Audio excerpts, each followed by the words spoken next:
नमस्ते। धर्म compass channel पर आपका हार्दिक स्वागत है। हमारा उद्देश्य है जीवन के हर मोड़ पर आपको ज्ञान, भक्ति और शांति की सही दिशा दिखाना। इस चैनल पर आपको मिलेंगे प्रेरणादायक कथाएं, गहन आध्यात्मिक चर्चाएं, मन को शांत करने वाले मंत्र और भजन। अगर आप पहली बार आए हैं तो धर्म की इस यात्रा में हमारे साथ जुड़ने के लिए चैनल को अभी सब्सक्राइब करें और बेल आइकॉन दबा दें ताकि कोई भी महत्वपूर्ण वीडियो आपसे छूटे नहीं। आइए शुरू करते हैं आज की यात्रा। जय श्री राम। धर्मराज युधिष्ठिर कहने लगे कि हे भगवान, मैंने कार्तिक शुक्ल एकादशी अर्थात प्रबोधिनी एकादशी का सविस्तार वर्णन सुना। अब आप कृपा करके मुझे मार्गशीर्ष माह के कृष्ण पक्ष की एकादशी के विषय में भी बतलाइए। इस एकादशी का क्या नाम है तथा इसके व्रत का क्या विधान है? इसकी विधि क्या है? इसका व्रत करने से किस फल की प्राप्ति होती है? कृपया यह सब विधान पूर्वक कहिए। भगवान श्री कृष्ण बोले, मार्गशीर्ष माह के कृष्ण पक्ष में आने वाली इस एकादशी को उत्पन्ना एकादशी कहा जाता है। यह व्रत शंखोद्धार तीर्थ में स्नान करके भगवान के दर्शन करने से जो फल प्राप्त होता है उसके बराबर पुण्य मिलता है। व्रत करने वाले भक्त को चोर, पाखंडी, परस्त्रीगामी, निंदक, मिथ्याभाषी तथा किसी भी प्रकार के पापी से बात नहीं करनी चाहिए। इसका महात्म्य मैं तुमसे कहता हूं, ध्यानपूर्वक सुनो। युधिष्ठिर कहने लगे कि हे भगवान, आपने हजारों यज्ञ और लाख गोदान को भी एकादशी व्रत के बराबर नहीं बताया, सो यह तिथि सब तिथियों से उत्तम कैसे हुई, बताइए। भगवान कहने लगे, हे युधिष्ठिर, सतयुग में मूर नाम का दैत्य उत्पन्न हुआ। वह बड़ा बलवान और भयानक था। उस प्रचंड दैत्य ने इंद्र, आदित्य, वसु, वायु, अग्नि आदि सभी देवताओं को पराजित करके भगा दिया। तब इंद्र सहित सभी देवताओं ने भयभीत होकर भगवान शिव से सारा वृत्तांत कहा और बोले, हे कैलाशपति, मूर्दैत्य से भयभीत होकर सब देवता मृत्युलोक में फिर रहे हैं। तब भगवान शिव ने कहा, हे देवताओं, तीनों लोकों के स्वामी, भक्तों के दुखों का नाश करने वाले भगवान विष्णु की शरण में जाओ। वे ही तुम्हारे दुखों को दूर कर सकते हैं। शिवजी के ऐसे वचन सुनकर सभी देवता क्षीर सागर में पहुंचे।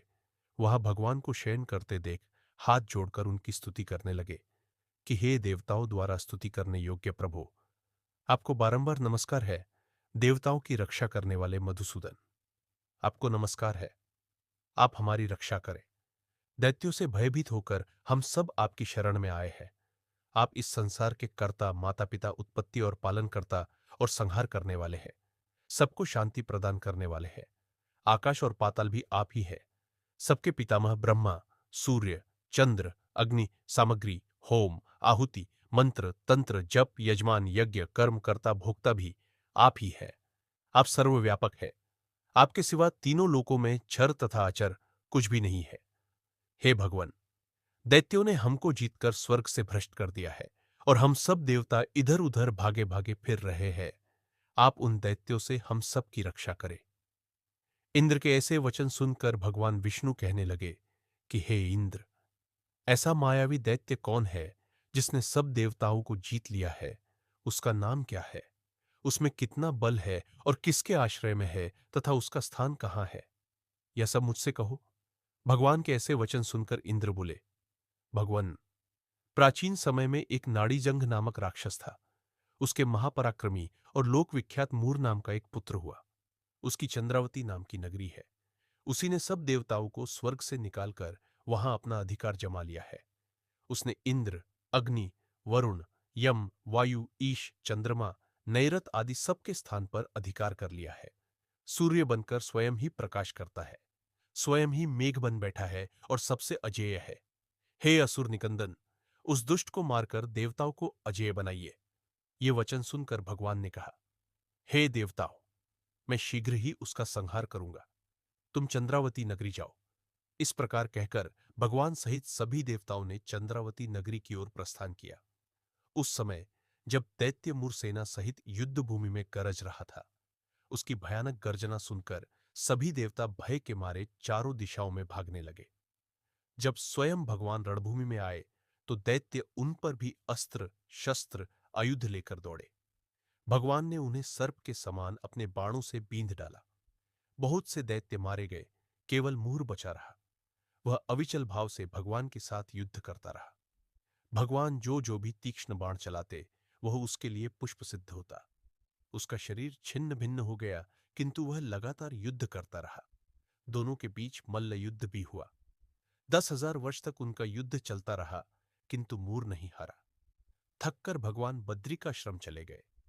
वहां हेमवती नामक सुंदर गुफा थी। उसमें विश्राम करने के लिए भगवान उसके अंदर प्रवेश कर गए। यह गुफा 12 योजन लंबी थी और उसका एक ही द्वार था। विष्णु भगवान वहां योग निद्रा की गोद में सो गए। मोर भी पीछे पीछे आ गया और भगवान को सोया देखकर मारने को उद्यत हुआ। तभी भगवान के शरीर से उज्ज्वल कांतिमय रूप वाली देवी प्रकट हुई। देवी ने राक्षस मोर को ललकारा, युद्ध किया और उसे तत्काल मौत के घाट उतार दिया। श्रीहरि जब योग निद्रा की गोद से उठे तो सब बातों को जानकर उस देवी से कहा कि आपका जन्म एकादशी के दिन हुआ है, अतः आप उत्पन्ना एकादशी के नाम से पूजित होंगी। आपके भक्त वही होंगे जो मेरे भक्त हैं। तो ये थी आज की धर्म कंपास की यात्रा। अगर आपको यह वीडियो पसंद आया हो तो हमें प्रोत्साहित करने के लिए इसे एक लाइक जरूर करें।